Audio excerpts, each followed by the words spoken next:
I love this. I love this role. Talk a little bit about how you get to do how you get to do Justin. Also, it's kind of funny. You're in a film called Thumbsucker, and then you're in Chum Scrubber. I'm sure that's the Freudian and other implications of that. Idea what the hell that is about. Do you want me to hold it? Yeah. Okay. Yeah. The two rhyming movies. I don't get that. That's pretty interesting. Next is going to be Rum Smuggler, and we know what else comes at. Exactly. But I don't know. Justin is. Man, I don't know who Justin is. I don't think Justin knows who Justin is. I think that's kind of most of the point of it, is that he doesn't know who the hell he is. He's just a kid, and he doesn't know who has the answers. He just knows that he wants to find them if he can, because he knows somebody's got to have them. If everybody's living, you know what I mean? There's got to be somebody who's got them all. And so I think he looks to his parents first, and he realizes that they don't, because they have their own problems, and he's actually holding them together as much as he can. He calls them by their first name. Yeah, Mike and Audrey. Audrey, actually, which I called Tilda Audrey the whole shoot for some reason. I don't know what it was. She just felt like Audrey, like Mom. I don't know. I didn't know her as Tilda. But so he knows the answers have to be somewhere, and he tries it in so many different things. You know what I mean? He tries it in Ritalin, because his parents kind of say, this might be the answer. And he says, this might be the answer. His teachers say, this might be the answer. So he tries it, and he thinks that is it, and then slowly realizes that it's just as screwed up as any other answer that he's gotten so far. And he tries marijuana, and it just doesn't work for him. You know what I mean? And he tries girls, and, he just can't. I don't know. He gets manipulated to the point where it just horrifies him. You know what I mean? It's just it's a horrible experience, but at the same time, it's kind of the most learning experience that he's had so far, is the relationship with Rebecca. And I hope by the end of it, you get the feeling that he doesn't need an answer. And that's kind of what Keanu's character, the orthodontist, gets to, and actually says to the audience, which is kind of amazing how he's set into the whole thing, the structure of it and everything, that he says, you don't need an answer. I found out myself that I've been trying everything and nothing works. Nothing's the answer, because there is no the answer. You just have to go with whatever the hell's going on. And he even ends it with, like, I think, I don't know. You know what I mean? Because I just don't think anybody's got the answers. You know what I mean? No one does. Not even the Dalai Lama has the answers. You know what I mean? It's just like, whatever's good for you, you have to find out, and don't do what you hate. And, I don't know, have as much fun as you can have. How much actual thumb sucking was there in the Thumbsucker? There was a pretty lot. There was a lot of unused takes, I'd say. There was a lot of thumb sucking, I gotta say. There was one time, because I was always sucking my right thumb, and one time for a camera shot, they used my left thumb. And they said, Mike said, hey, put your left thumb in your mouth. All of a sudden, it was like bliss. And I was like, what's good? What is this? And I realized that that's the thumb that I sucked when I was little, until I was like 7 or 8 years old. And so it just kind of like, I remembered it. It was like a memory or something that just kind of came back. But yeah, there's a lot of that in the movie. Yeah, I was a peddler. And that's what I was. And my step-grandmother wasn't actually related to me, quick me of that. You having memories of thumb sucking? I mean, yourself? But they were taken out of me. You know what I mean? Like, I wasn't allowed. That wasn't a good thing. You know what I mean? It wasn't that it was the most horrible thing in the world. My parents let it go on because I wanted it to. You know what I mean? It's just that they would always say, you know what I mean, that's not good. You know what I mean? We're going to put pepper on your thumb. We're going to take that thing off. You can't do that. And finally, after 8 years, I stopped. You know what I mean? But at 6 years old, I think they were like, okay, you said at 6 you'd stop. You know what I mean? I was like, just another year. And 7 was the same. I just said, nah, just another year. And then halfway into 7, I think I stopped. But I don't know. Yes, I'm sucking strange. It's some weird thing like smoking in some ways, isn't it? That's exactly what it's like. It's like any kind of addiction or any kind of safety net that you put on yourself. It's like creating another personality. It's like trying to be who you're not. It's like anything that's going to keep you safer out there, anything that you kind of make by yourself, of your own making, you know what I mean? Thumb sucking or smoking or anything like that, you know. One of the things First I got to ask you, some of these questions don't seem to have any logical sense, but what was the bribe your grandma gave you to do community theater? Oh, it was $10. It was $10. My aunt and my mom and my grandma, all of them, kind of just wanted me to do community theater, and I didn't want to do it. My mom wanted me to take dancing lessons since I was like 7, and I was like, no, I won't do it. I just didn't want to. I just wasn't into it at all. And then all of a sudden, I started taking dancing lessons at maybe 10 or 11, and it was a good thing that I did, because then I auditioned for Sound of Music, maybe 2 years after doing community theater, and then if I wouldn't have had that dance kind of behind me, then I wouldn't be able to get in that show or do well in that show at all. What do you think made you not want to do it? To tell you the God's honest truth, it was because in school I was just like, it was always a mock. Like the one mock that they could get in, the one jibe that they could get in on me was they could say fag. You know what I mean? Oh, you're such a fag. That's what they'd do to me. And I hated that. That was like the worst thing in the world. But so I guess it just got to me, to the fact that I thought that if you were gay if you did dance. That's just how it is. Like if you do dance, then you are gay. You know what I mean? But it wasn't anything like that. You know what I mean? It's just not true. You know what I mean? It's just like a fallacy. It's lost logic. It's crap. You know what I mean? But to a kid who's growing up with other kids around him, like yelling at him, you know what I mean? Oh, you're so gay, or something like that. You know what I mean? It's really kind of a horrible thing to do to a kid. You know what I mean? Is to say that stuff to him. But so I that's what made me not do it. But then maybe when I saw what theater was, and I saw that it wasn't anything like that, and it was just like, well, no, theater's just where my friends are, you know what I mean? And they dance and they sing and they have fun, and so do I. And then it was nothing to do with that. And it was just kind of like different. And I stood up for the fact that it was like, it has nothing to do with being gay or not, or I don't know what the hell you're talking about. That's just a statement to your stupidity, really, you know what I mean? In saying that, in mocking, you know what I mean, what you have no idea about.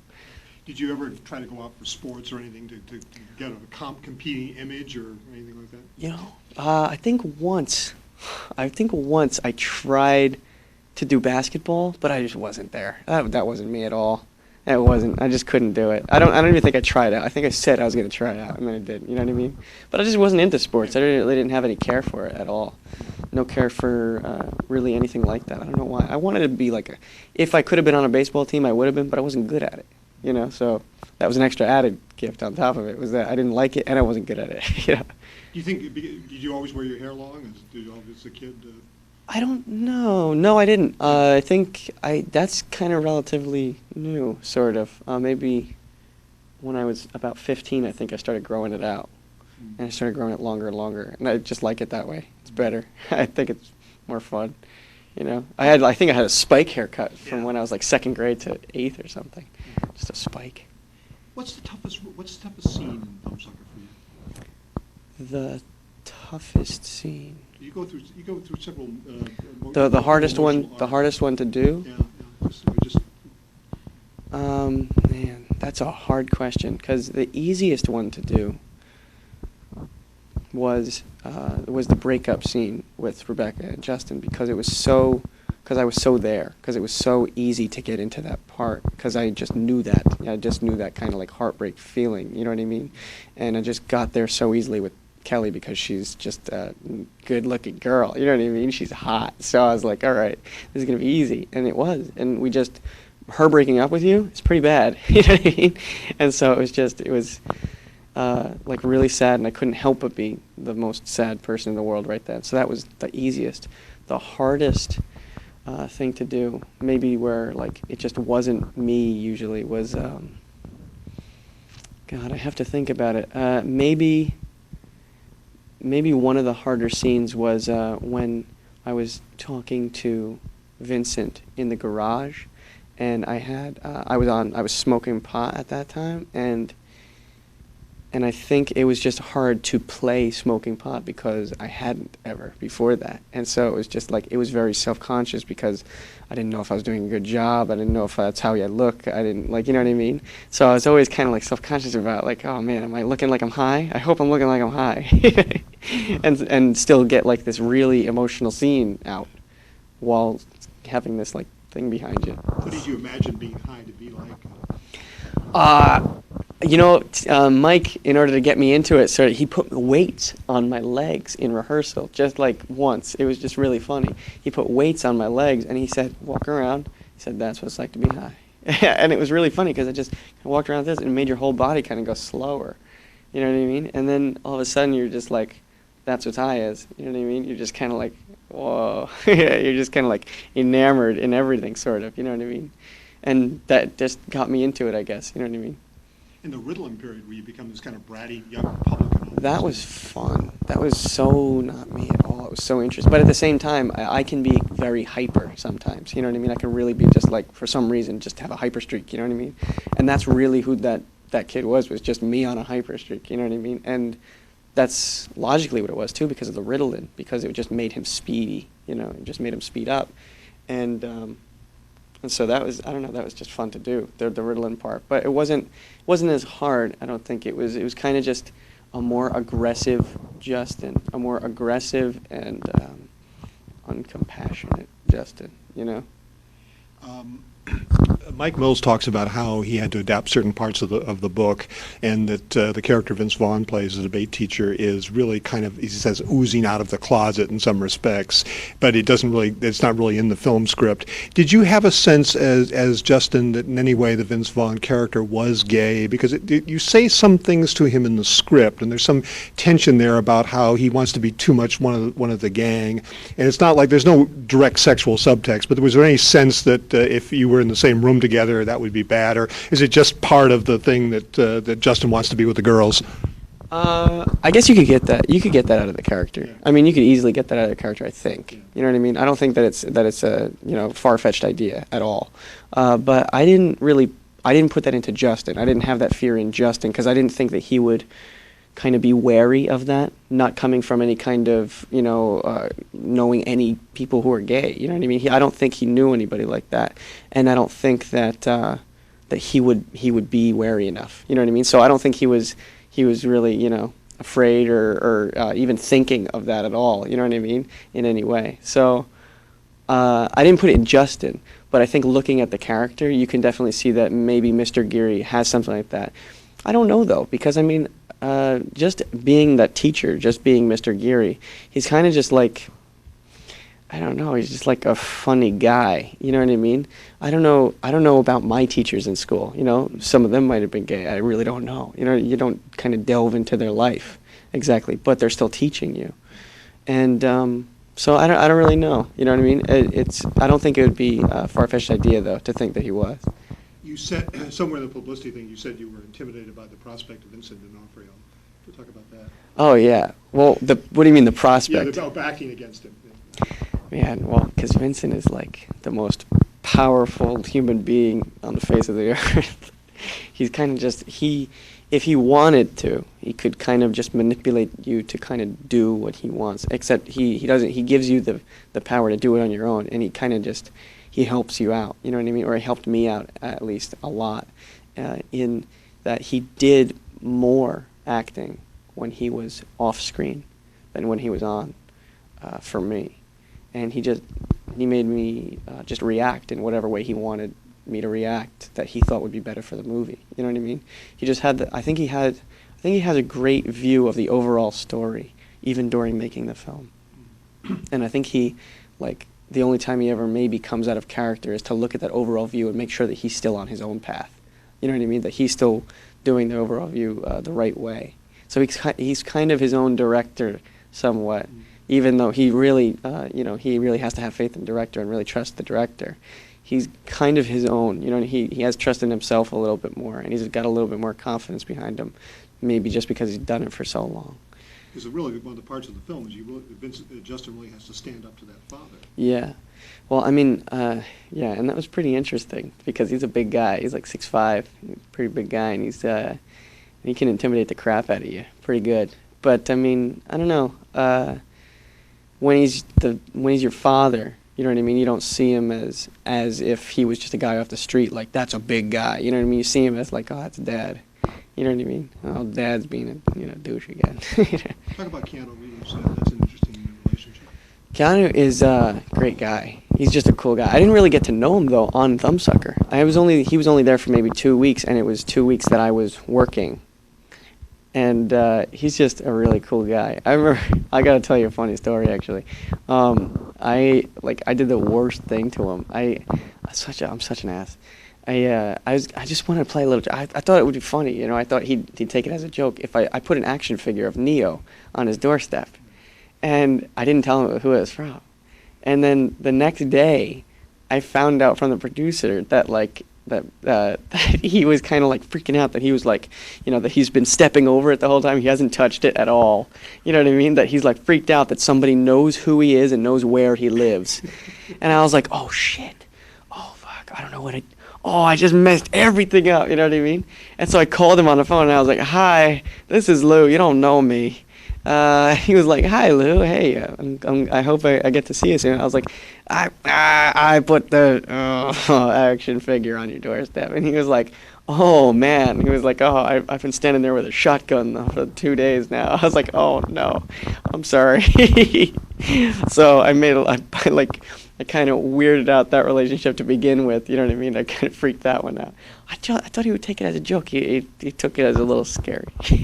Explain what that figure is to those who don't know. But Keanu is just, I mean, he's such a regular guy. He's such a nice guy, and he's such a maybe even shy person, you know what I mean? And very kind of Buddhist in just the way that he acts and the way that he is and the way that he kind of goes with everything, and that he's so a normal guy. You just can't believe it, you know what I mean? Because he's done so many huge things, like The Matrix and, you know, Bill and Ted and all that stuff.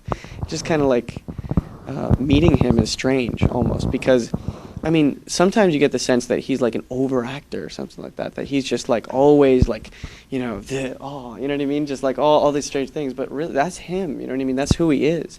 He's just that guy. When you meet him, you're like, oh man, that is Keanu Reeves. That's funny, you know what I mean? Like that's just who he is.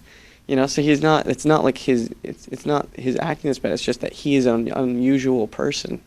You know what I mean? And he's pretty cool, actually. Really cool guy. And as the orthodontist, I thought he did a great job in the movie. He's got such an arc in the movie. It's amazing, and yet it's not seen. It's only seen in 3 scenes in the movie.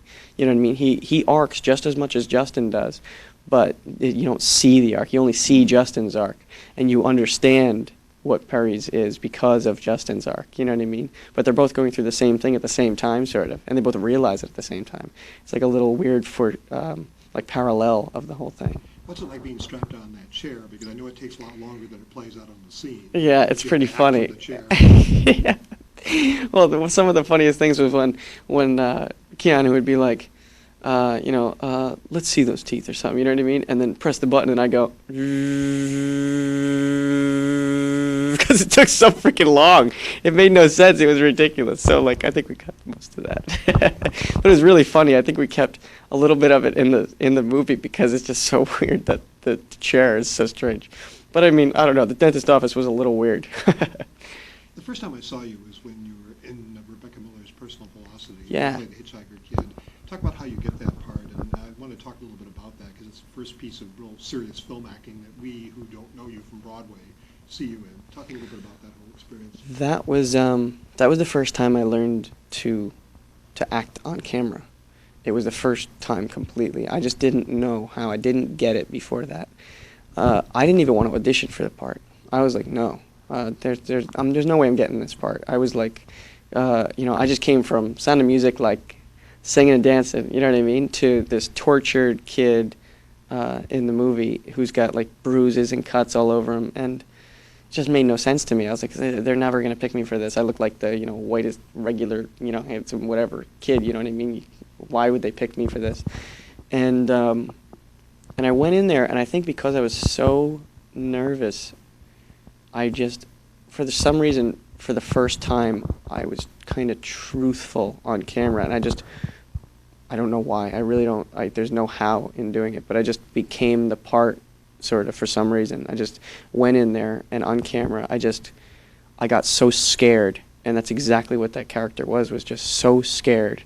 And so I learned to control it from that, because the character was so scared, just by coincidence, because the character was so scared. and I got to put that energy into what it really should be used for. You know what I mean? And got to act with that energy instead of like actually, not doing anything.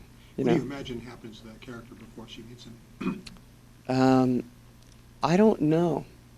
I really don't know. I didn't create a complete backstory for him.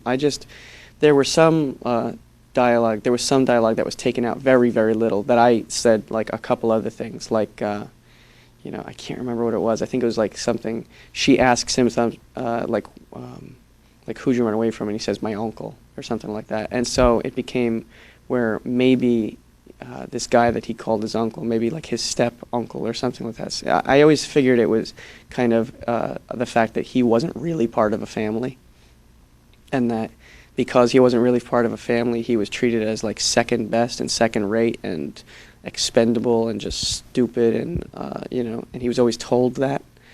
And I think that's kind of where that character came from. It's really nothing more than those feelings of kind of being told that you're stupid and that you're nothing, and that you're being beaten. You know what I mean? For most of his life. Those motel scenes are very intense, and must have been to shoot them too.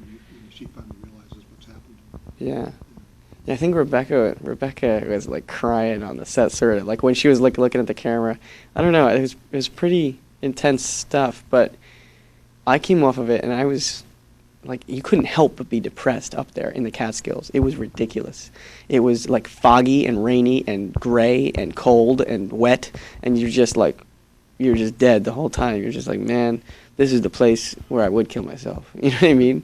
And because it was pretty bad. So I mean, tell you the truth, that helped a lot to become that character, because that character is just completely about depression. You know what I mean? It's just the fact that he is depression. You know what I mean? A tortured, depressed like person. And it was weird in that hotel room when she's like, what is she doing? She's like cleaning like wounds and everything. That's such a strange scene. It was so strange to do, really. Because I had to make myself believe that they really hurt. You know what I mean? So it was just a really weird kind of exercise in finally acting, sort of on camera, because that was really the first time I ever did it. Was it hard to watch?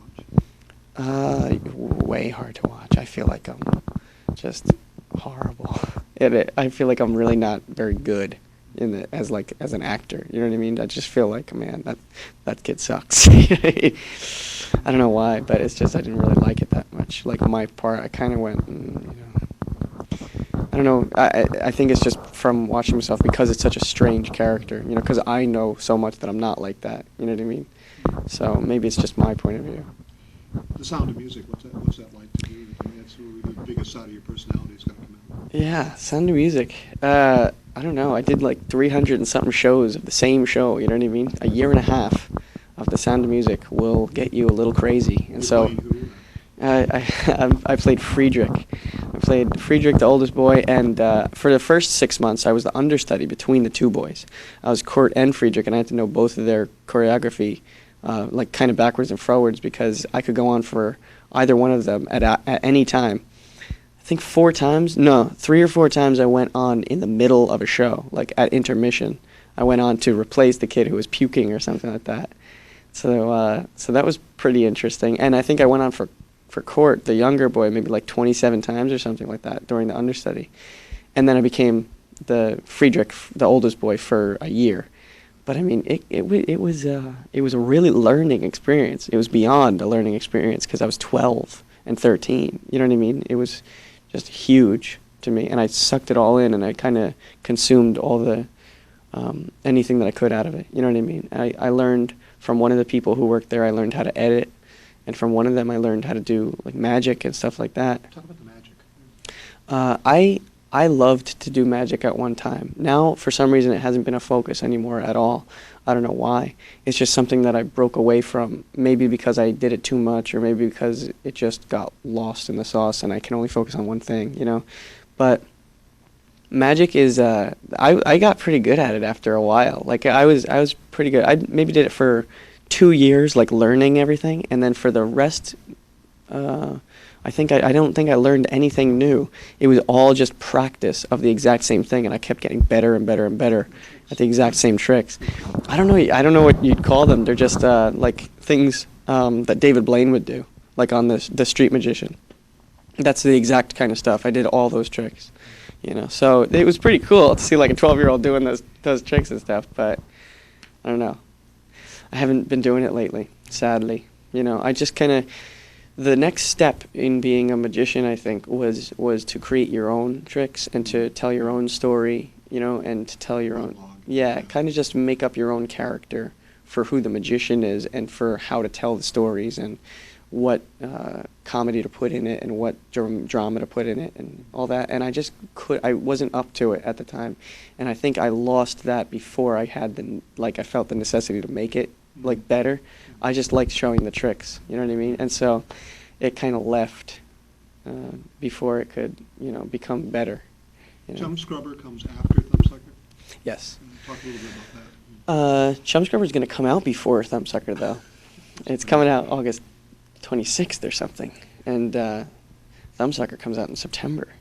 And so Chum Scrubber is a very different movie, although it deals with the same type of things, like drugs and kids and the relationship between parents and children. It's more of a comedy. It's a little bit more exaggerated on, like, to make things funnier, I think, on points.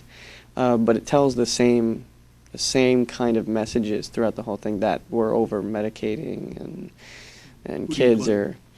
I play Lee. Lee is funny. Lee Parker. He follows the power. He's like the Republican. He really is. He just follows the power wherever it goes, because his parents have built into his mind that college is the be-all, end-all. You have to go to college, and you have to go to the best college, and you have to do the best so you can make the most money. That's exactly what his idea of a goal is because of his parents giving them that goal. And they don't listen to him at all, but he listens to them completely because it's all he grew up with. And I think he just, like, all he does in the whole film is he follows around the bully, and the bully's just doing this horrible shit, and he just gets caught up in this situation and these coincidences and circumstances.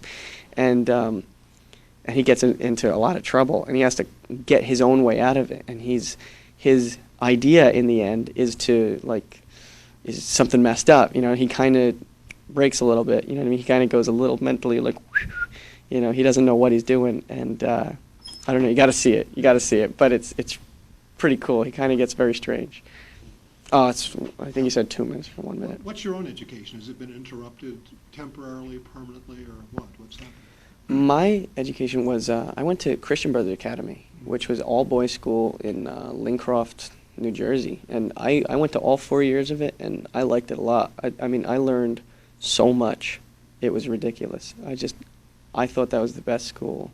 The teachers cared so much, and they really actually taught you a lot about kind of life and not just, and what to expect after school, you know what I mean?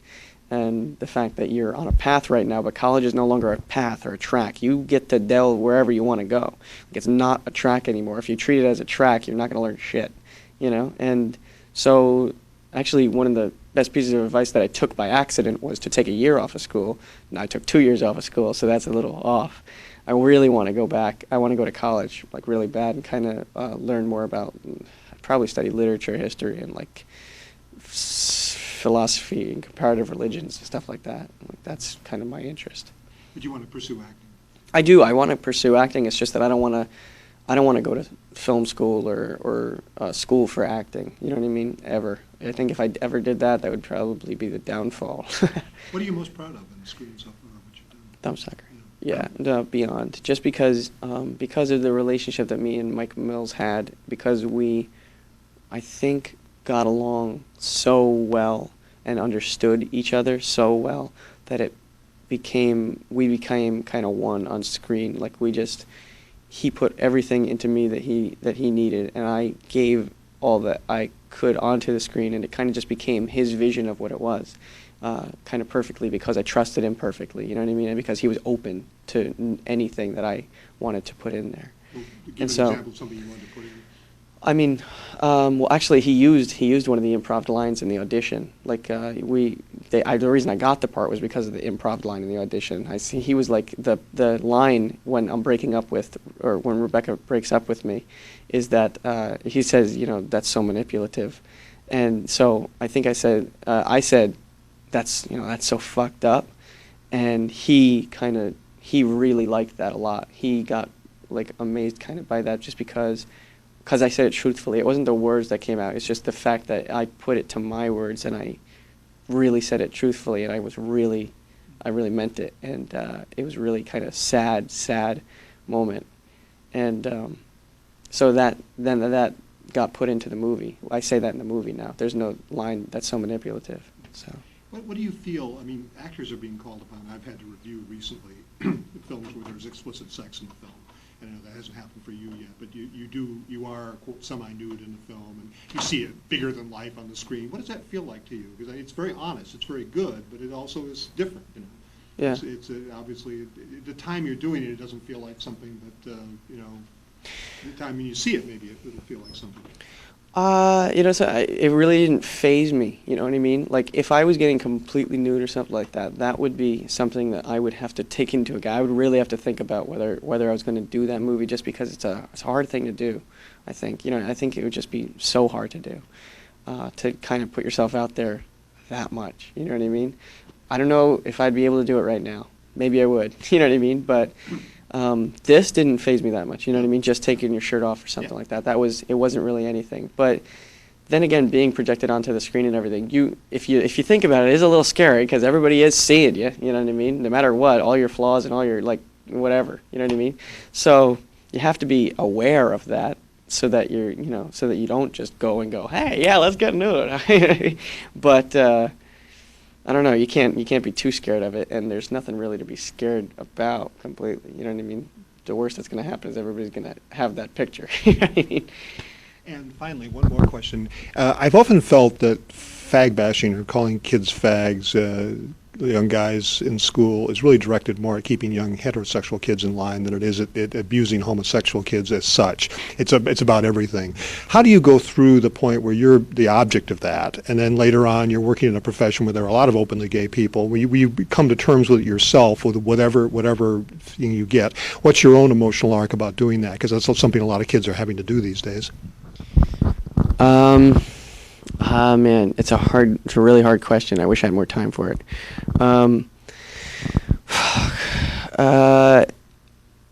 It became where I knew that I was not gay, and I knew that like femininity is something different than being gay. You know what I mean? And femininity is usually what's equated with like dancing and singing and all that stuff. And once you realize the difference between those two things, it's a much easier truth to tell yourself that, that has nothing to do with it, that one does not go with the other at all. They make no sense. And I think it is actually more directed at keeping like a heterosexual guy kind of in line or something like that, you know what I mean? Or, telling, I don't know, kind of empowering them by calling somebody else, something that they believe is lower, you know what I mean? Which is crap anyway. But, I don't know what to say. It's kind of like if you understand it and you believe that it's just stupidity, then you are not fazed by it. And that's really how I was unfazed by it. But I did want to, in school, say as much as I could about it, which was interesting because I was in an all-boys school, an all-boys Catholic Christian school, which was even more interesting. So I think I did write we had to write a paper on it and everything about how homosexuality is not looked on in the Bible, like with good eyes and all that crap. And I was like, and there were the different levels. I always got a kick out of the different levels that the church gave to it. Like, oh God, I wish I remembered what it was called. It was like acceptable, like fully acceptable, like something acceptable, you know what I mean? Not acceptable, and then like horrible, something like that. There were 4 levels to it. Like complete rejection, absolute rejection, you know what I mean? Very strange things. And I was just like, what the fuck? You know what I mean? This makes no sense. If you don't say complete acceptance, then you're not saying like freedom to anybody. You know what I mean? It makes no sense. You know what I mean? To me, I mean, that whole kind of like gay marriage thing that happened with the, Bush trying to make it, like amendment or something. I was the most, like, I just wanted to crack up. It just makes no sense whatsoever. Like, what is there a separation between church and state? Probably not. Not really. Not anymore. They say there is, but that's all bull crap. And it just makes no sense, you know what I mean? Why should we care unless somebody's posing their opinions on someone else, which is, like, you know what I mean? Nobody wants that. Nobody wants to be preached to, you know what I mean? And finally, would you play a gay character as something? Of course I would, yeah, definitely. Good. Yeah. Thank you so much. Yeah, thank you. It's a great name, by the way, Lou Pucci. It could be a baseball name in some ways. You could just see Bob Shepard saying it at Yankee Stadium.